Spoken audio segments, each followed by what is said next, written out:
That's not an easy opening to the season. You were with them last week at the Hall of Fame game. What did you pick up? You know, to what Woody's saying about the well-oiled machine, I think it would be a mistake to assume that this team would come out looking like the Cowboys or the Chiefs or the Bills, teams that have been together a long time, that have had the same offensive coordinator, new offensive coordinator, new quarterback, new pieces. It will take time. But what impresses me the most about this is that Aaron Rodgers has been there from day one. That was our biggest question. Will this guy actually care and be invested beyond just the money that he's getting? Well, Aaron Rodgers has shown up. He has shown up, defended, and been mentoring and tutoring guys on the field. It has to take time. Why would you assume that all these new pieces would come together and would magically gel? We've seen the Chiefs come out, start slow, and everybody writes them off and says, I don't know, what about the Chiefs? It does take time. Of course, but again, in a division and a conference where it feels like every single win is going to wind up being critical at the end, and the early season schedule is a question mark here. So will it lead, because I've been reading up a little bit on this, will it lead to the possibility that we see Rodgers on the field in preseason games? So that's what everybody wants to know. I can tell you, circle the Giants, the final preseason game against the Giants. That's the one where both, when I talked to Robert Saleh and Canton before their game, and Rodgers has pointed to saying, if there's going to be a game, that's probably it. But Rodgers also said that they're going to use their joint practices against the Panthers and the Bucs as sort of their preseason tune-up. But Aaron Rodgers, who has not, Greeny, played in the preseason since when? 2018. Yeah. Aaron Rodgers has said, I would love to be out there, but I think for all head coaches right now, you want to make sure that you protect your quarterback, but also get him necessary. Yeah, I mean, that's the most important piece of this, obviously. But I'm talking about the start of a season in another insanely competitive division. I think their offense will ultimately be great, but should we expect it to start slowly? Honestly, I think you should expect to see both. I think you should expect to see moments of high-powered offense and then times where guys are not in sync, just because of what Damien was saying. These are new pieces. Now, I think getting to the Lamar of it, I think the interceptions, people will make it into a big deal because of who he is, because of the contract he just signed, because of the questions about whether this kid can actually take the passing game to the next level. And I think that's unfair, and I think that's unwarranted. It's training camp.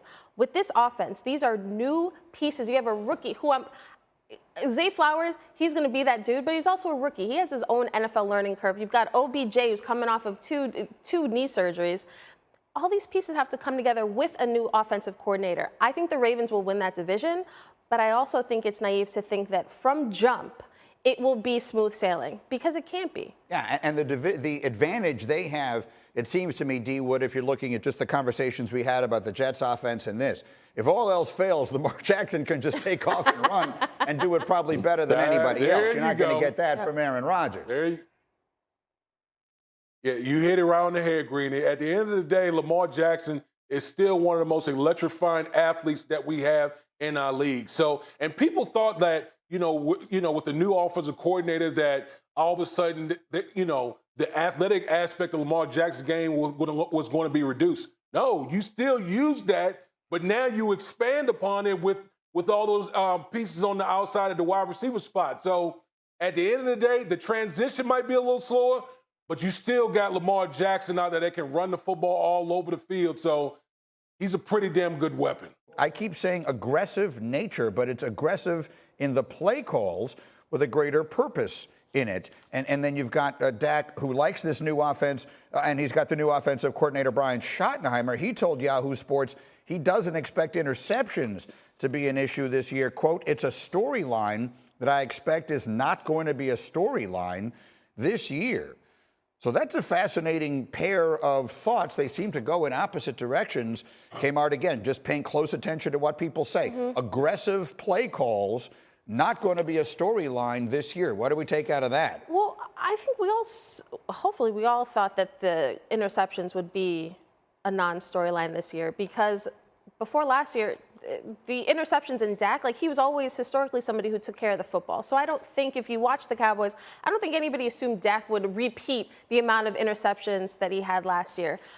I like what Dak is saying, aggressive play calling, aggressive nature to the play calling, because hopefully it is closer to what we would expect from a franchise QB. The other comments from Jerry Jones and Mike McCarthy sort of sound like, you know, we want to make sure that Dak isn't the one to throw an interception or mess things up. We want to be purposeful with every drive. We want to make sure that we don't have any negative yards. And it just seemed to be belaboring a point that we all know in football. Like, yeah, you don't want negative plays. You want to be smart. But when you see other QBs like a Josh Allen, the amount of interceptions he threw last year, you never hear McDermott or Brandon Beane say, I don't know, Josh, he's really got to rein it in. Right. So the commentary in Dallas seems to be a little disjointed, but if aggressive nature is what they're giving me, I'll sign up for it. Me too. But D. Wood, what does it mean? What does aggressive play calling mean to you? It means exactly what the Dallas Cowboys have been doing. I mean, Greeny, the Dallas Cowboys have had one of the most high-powered offenses that we had in the National Football League, you know, for the past few years, and it's obviously been led by Dak Prescott at the quarterback position. Now, last year it was obviously an off year for Dak, you know, throwing all the interceptions, but I don't expect the offense to change all that much. I think they're going to be situationally smarter in their play calling. Some of the interceptions were due to that, where you're, you know, throwing the ball on 3rd and 10 plus when you actually should run it and play to the strength of your defense. So I think the Dallas playbook is going to be very similar to what it was with Kellen Moore, but I think the play calling in certain situations will actually be smarter in Dallas. See, I love Greeny, what Bishop Wood is giving me. I love it, right? Except if it's going to be what it was last year, why did we get rid of Kellen Moore? Mm-hmm. That's the only thing, you know, you're talking about the high-powered offense, D. Wood, and we've seen this Dallas Cowboys team lead the league and yet they got rid of the offensive coordinator. Clearly, something didn't work for Mike McCarthy. So, again, these comments all don't, like, they just don't, the puzzle pieces don't fit one of the all reasons way. that it just seems to me from the distance at which I sit and observe this is that when you have the kind of season they did, when you have the incredibly disappointing playoff exit for the second consecutive year, and your quarterback leads the league in interceptions, someone has to be blamed for that. And if it isn't going to be the head coach, it isn't going to be the quarterback himself, then the offensive coordinator is the easiest person to turn to. Further, and D. Wood, we're going to dive a little more deeply into this a little bit later. I don't think the Cowboys are going to run the ball because I'm not sure they can. Right now, their best offensive lineman isn't in camp, and I'm not sure who their smash-mouth running back is going to be. I think this team might have to fling it around because I'm not sure they have any better options. Greeny, like, everyone took that whole narrative and ran off with it. Mike McCarthy, whether he's been a play caller as a head coach or an assistant as a play caller, has never been a guy that was ground and pound. He's always been a guy who's thrown the ball first. So this whole notion that Mike McCarthy is just going to line up and 3 yards and cloud of dust was always some nonsense. It's never going to happen with Mike McCarthy calling plays. I will remind everyone one more time as we watch and listen to the brilliant insight of Damien Woody that is his office. He's sitting in his home office. I mean, he's got it looks like an art museum to be complete, right? He's got this, and yet that's his home office. Boy, Mike Tannenbaum pays well, doesn't he? And I will remind anyone watching here, in case you're wondering, how important is a guard? None of them are more important than this one. He might be the best player on that entire team. So, Kmart, at what point does this start to become a real problem? Yesterday. Yesterday? Yesterday. It was an issue the minute Zach Martin didn't show up. It was an issue the minute I heard Jerry Jones sort of saying, well, you know what? He's been paid pretty well to this point. You know, what are we going to do? We got a bunch of people to, actually, he would say, like, there's a lot of people we got. I don't even know. Yeah, he would say it differently than you are, but I understand the point you're trying to make. And look, the reality of it is, at the time that he signed his current contract, he was the highest paid guard in football. But the market has moved. Quentin Nelson blew it up, yeah. And as we've all seen, the teams will move when the market moves. I have no problem with the player trying to do it, but he's got a problem. So, D. Wood, when do you think this becomes a serious concern for the Cowboys? Man, if we don't see Zach Martin week 1, that's a problem because he is arguably their best player. And Greeny, the crazy thing is that $50,000 a day fine cannot be rescinded. Mm-hmm. So he's got to eat that. So the man wants his money. It'll be interesting to see how this whole thing unfolds in Jerry world. Yeah, I mean, look, I see kind of both sides on this one. If you're the owner and you give the guy a contract that says you're the highest paid player at the position and then the market moves, that's not really your fault. But for him, this might be his last bite at the apple. Right. We'll see. They've got a real problem there in Dallas. I don't want to just make the Hall of Fame.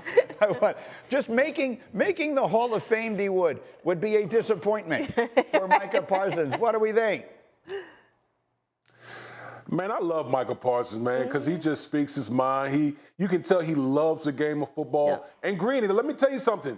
There are levels to the Hall of Fame. Like, yes, you get in, but there are different rooms in the Hall of Fame. So I understand where Michael Parsons is coming from. Like, the dude just wants to be the best ever. I can't knock him for it, and I'm sure Jerry Jones and all the other people with the Dallas Cowboys organization, they're tickled by what Michael Parsons said right there. Yeah, they're going to have to give him all of Zach Martin's money. What do you think? I love Micah Parsons, too. Listen, what's great about him is that you never have to question how much he loves the game and how great he wants to be. And he's already a couple years into the league, and he's already top 4 defensive player, depending on who's doing the voting. So I think he's well on his way. And he has shown he's never afraid to talk the talk, but he walks the walk. So listen, if he wants to be in the small little private room in the Hall of Fame that you need a separate ticket for, where just like Joe Montana and Dick Butkus are, then that seems just fine to me. Thank you for watching ESPN on YouTube. For live streaming sports and premium content, subscribe to ESPN+.